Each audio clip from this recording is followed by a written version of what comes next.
थोडं बाहेर थोडं बाहेर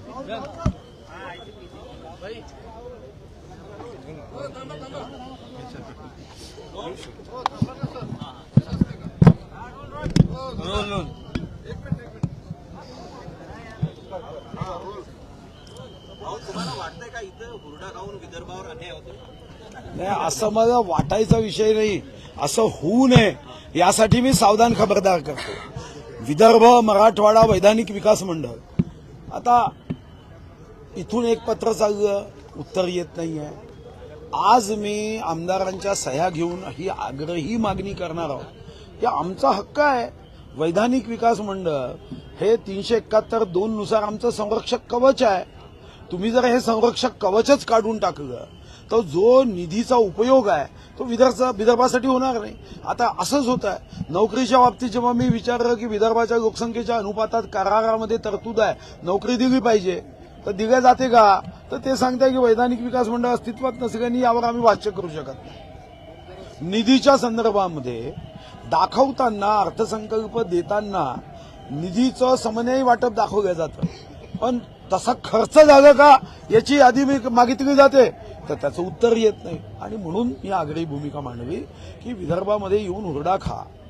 अतिथी देवो भव.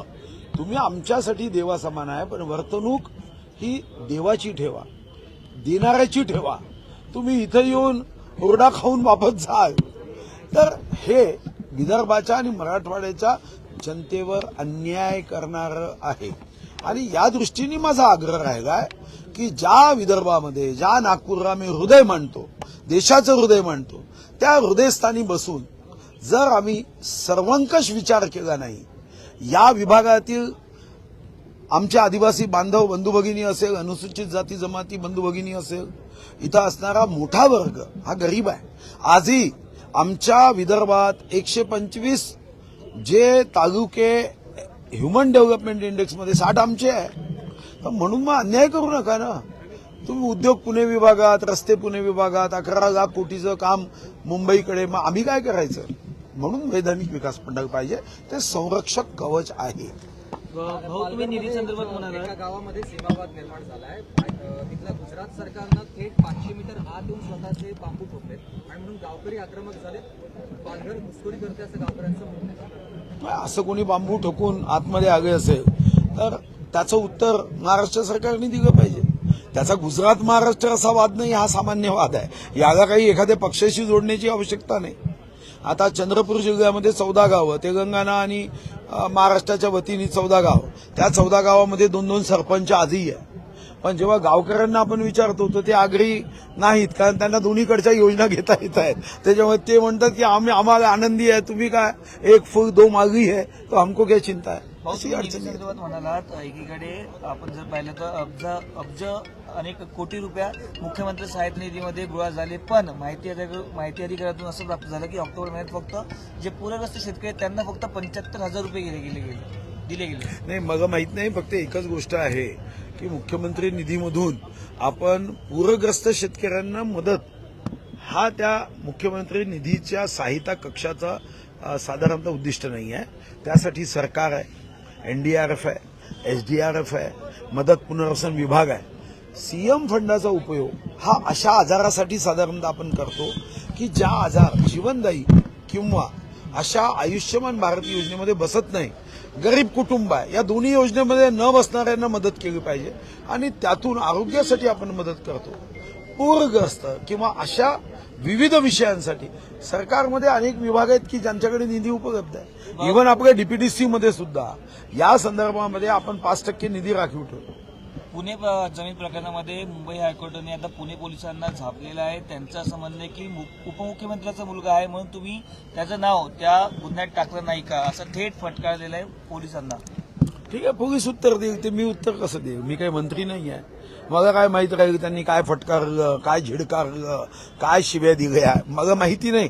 हायकोर्टाने झिडकारलं फटकारलं असेल तर पोलीस विभाग गंभीरतेने संवेदनशीलतेने उत्तर दिलं पाहिजे. उत्तर तर्कसंगत असलं पाहिजे, नाही तर पुन्हा हायकोर्ट चाबूक मारेल.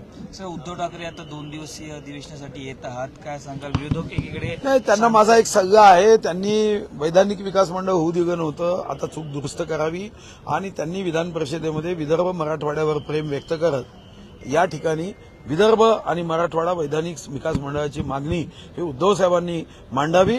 मी जाहीरपणे त्यांचं अभिनंदन करतो. विरोधक अधिवेशनाचा कालावधी वाढावा याकरिता आग्रही आहे. मुळात हे 7 दिवसाचं अधिवेशन आहे. मात्र विरोधी पक्षांची एकंदरीत आमदारांची उपस्थिती ही नगण्य आहे. चिंचवड अधिवेशनात पाहता मी एकदा या वेगळ्या विदर्भाची निमित्तानं मातुश्रीवर केला होता. विशेषतः उद्धव ठाकरेंनी या अधिवेशनामध्ये उपस्थिती असावं असं एकंदरीत प्रथा आहे की आमदारांनी उपस्थित राहावं. काय मला काय वाटतं या अनुषंगाने? नाही, अधिवेशनचा कालावधी वाढवण्याची इच्छा विरोधकांची काय, माझी आहे, माननीय सन्माननीय देवेंद्रजींची आहे. आचारसंहिता असल्यामुळे समजा अधिवेशन घ्यायचा निर्णय काहीच घेता येत नाही. गाडी घ्यायची आणि त्याच्यात पेट्रोल ड्रायव्हर काहीच नाही, मग गाडीवर खर्च कशाला करायचा. अधिवेशन घेतल्यावर जर चर्चाच करता येत नसेल, आचारसंहितेचं बंधन असेल, घोषणा करता येत नसेल, निर्णय करता येत नसेल, तर मग काय चर्चा करायची आहे. अधिवेशनामध्ये हा कालावधी वाढावा ही आमची सर्वांची इच्छा आहे. आणि देवेंद्रजींनी बीएससी मध्ये हे अधोरेखांकित केलं की पुढच्या वर्षीचं अधिवेशन आपण 2-3 आठवडे चालू. साहेब, एका बाजूला बिबट्यांचा वावर सध्या वाढला महाराष्ट्रामध्ये, बऱ्याच ठिकाणी हल्ले होतात. तर जयंत पाटील आता असं म्हणाले, ज्या सरकारला कुत्री पकडता येत नाही ते बिबटे काय पकडतात. ठीक आहे, ते कधी कधी अशा पद्धतीने वक्र पूर्ण ते बोलावं लागतं. पण ज्यांना कुत्री पकडता येत नाही ते बिबट कसे पकडेल वगैरे या त्यांच्या डायलॉगला काही अर्थ नाही. कारण बिबटे पकडण्यासाठी ज्या गोष्टीची आवश्यकता असते कायद्याच्या चौकटीत बिबट पकडावं लागेल. मग जयंतराव कुत्र आणि बिबट पकडू शकेल का जरा विचारा. Thank you sir.